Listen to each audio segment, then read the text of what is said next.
Welcome to Coruzant Technologies, home of the Digital Executive Podcast. Welcome to the Digital Executive. Today's guest is Joe Kiani. Joe Kiani is committed to transforming yesterday's impossibilities into today's realities. This is precisely what he accomplished at Massimo and continues to achieve at Willow Laboratories, which was founded in 1998.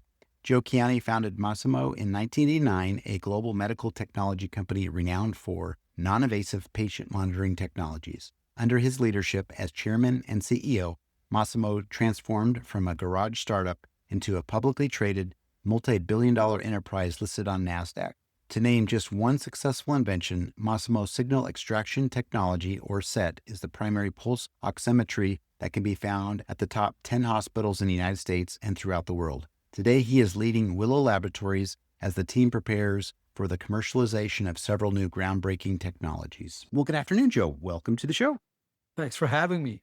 Absolutely, my friend. I appreciate that. Hailing out of the great Orange County, I spent some time there myself. I'm so jealous because the weather's always great. Yesterday, we've had like tornado type weather in Kansas City. If you've not been out here, I can tell you it's something to experience.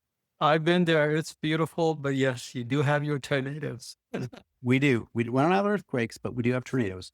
So, Joe, I'm going to jump right into your first question here. You've spent decades turning yesterday's impossibilities into today's realities. First with the pulse oximetry at Massimo, and now with Nutu at Willow Labs. What gap in personal health management convinced you the world needed Nutu, and how did your past experience shape the app's creation? There are many gaps. I think starting with lack of knowledge about food. Most people don't know what foods are really bad and what foods are really good. Secondly, there is this unfortunate reactionary mindset that we have, all of us as people, that we want to get something done quick. But as you know, the more things change, the more they stay the same. So the quick fixes end up not working. They're not sustainable. And then there are the same people try with medication to do what we ought to do with just some knowledge and some discipline, led me to think we needed something different.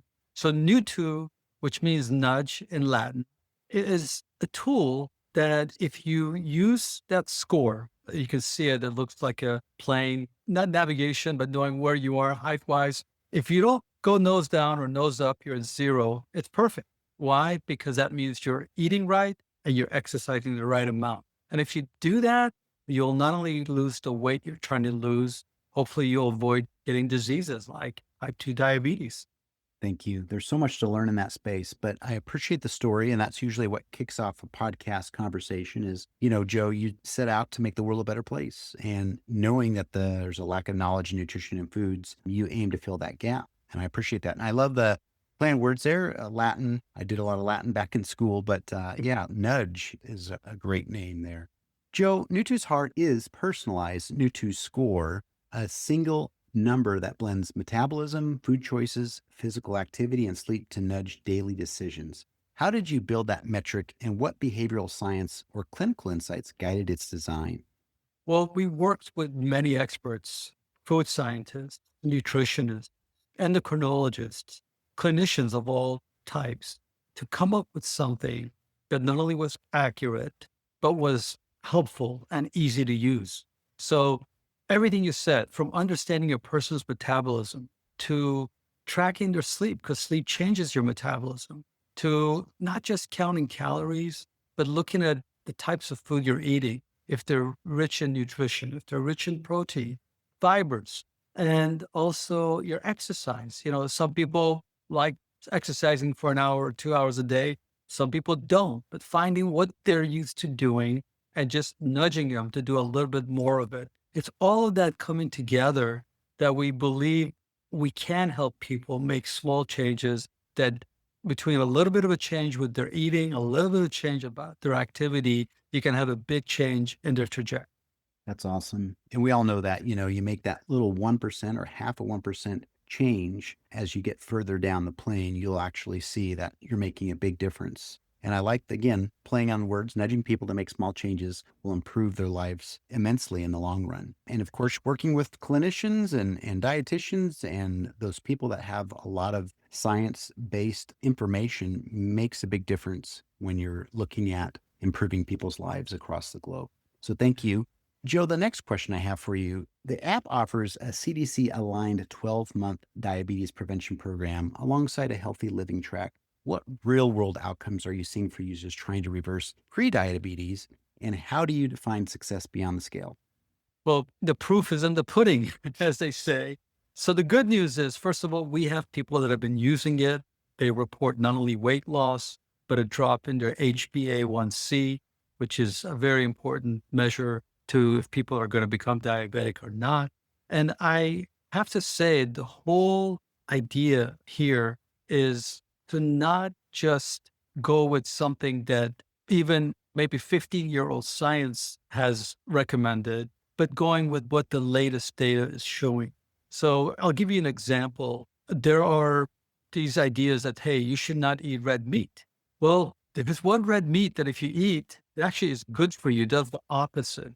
That's grass-fed beef. If you eat grass-fed beef, grazed and finished on grass, it actually has more omega-3 than salmon, or as much as omega-3 as wild salmon. So that is a great thing to help people not have inflammation. But if you actually eat corn-fed beef, which I know there's a lot of in Kansas City, you actually will have inflammation. So it's like, it's trying to get the latest data, not anecdotal, but scientifically backed data to help people make their health better.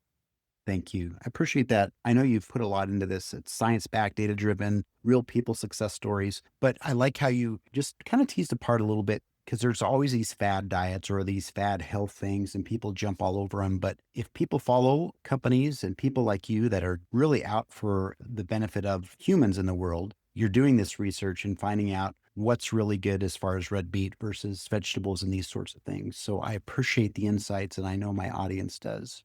Joe, last question of the day. Looking ahead, what new capabilities or partnerships are you most excited to roll out in Nutu over the next 12 to 18 months? And how will they further empower users to take charge of their health journey?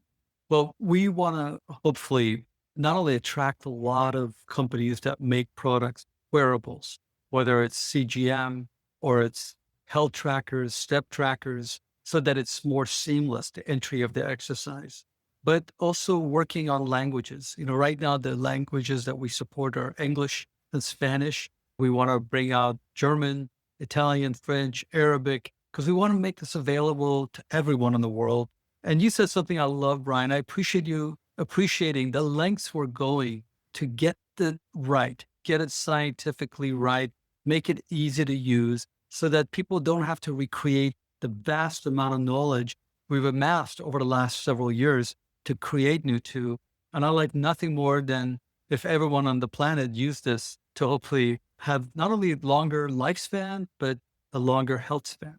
That's awesome. I appreciate you doing what you're doing. And I want to highlight again, you're doing such great research to, again, make the world a healthier place. And that's what we like to highlight on the podcast is how people are making the world a better place.